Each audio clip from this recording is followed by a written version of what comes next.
और ये तस्वुर छोड़ दीजिए, आइसो भाऊ की जिम्मेदारी है मेरे अम्मी अब्बा की खिदमत करने की, तुम्हारा दीनी शऊर सही नहीं है, फिर कोई खूनी रिश्ता नहीं है बहू का सास और ससुर से खिदमत करने, ये तो इंसानी तकादा है जो उन्हें कर ले रही है अजर सवाब के लिए। लेकिन याद रखो, कोई अगर अपने माँ बाप की जिम्मेदारी लाइसो बहू पे थोप रहा, ये इस्लामी नजरिया सही नहीं होता। तेरी जिम्मेदारी है तेरी माँ की खिदमत तू कर, तेरी जिम्मेदारी है तेरे वालिद की खिदमत तू कर। दूसरे की बेटी को लाके नौकर समझ के तुम नहीं बिठा सकते।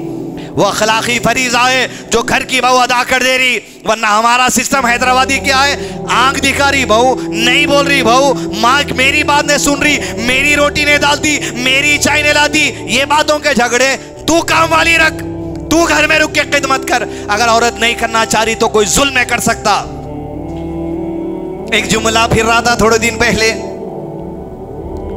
वो बहुएं जो ये कहती हैं कि हम सास और ससुर की खिदमत नहीं करेंगे, वो किसी यतीम खाने में चले जाएं, या वो जो सो हमारे घरों में निकाह हो करना है। दीन वाले ऐसी बेवकूफ बात करेंगे? कौन सा सिस्टम है ये आपका सिस्टम है। आपके नजरिए से दीन चलेगा या दीन के नजरिए से आप चलेंगे? हाथ पैर जोड़ के आजिज़ी करके आप बीवी को रिक्वेस्ट करना, मेरे माँ बाप की खिदमत कर लीजिए, मेरे कन ताकत नहीं काम वाली रखने। शुक्रगुजारी करो आप उसकी, अगर उन्हें आपके माँ बाप की खिदमत कर ले रही, उनका जो सो हमाम बेखना आपको पेशाब धुला दे रही, उनका पैम्पर बदल दे रही, डायपर बदल दे रही, खाना खिला दे रही, चाय दिला दे रही, शुक्रगुजारी के मुस्तहिक आप उसके।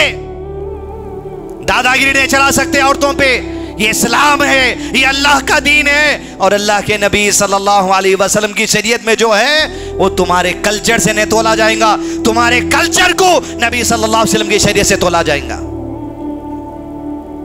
अपनी जिम्मेदारी से भाग के बीवी के ऊपर डाल के जिम्मेदारी समझ रहा मैं अदा कर दिया। माँ बाप का नाफरमान मौत से पहले जल्द सजा दे दी जाती है।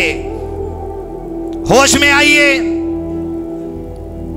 और फिर यही औरत जब अपने माँ बाप की खिदमत को जाने की वजह से इजाजत पूछती, आपको बड़ी बेचैनी होती, फिर रोटियां कौन डालेंगे? ये तो खूनी रिश्ता है, तुम रोक नहीं सकते इसको। अगर इन्हें माँ बाप की खिदमत के लिए जाना चाह रही, ये हक है उसका।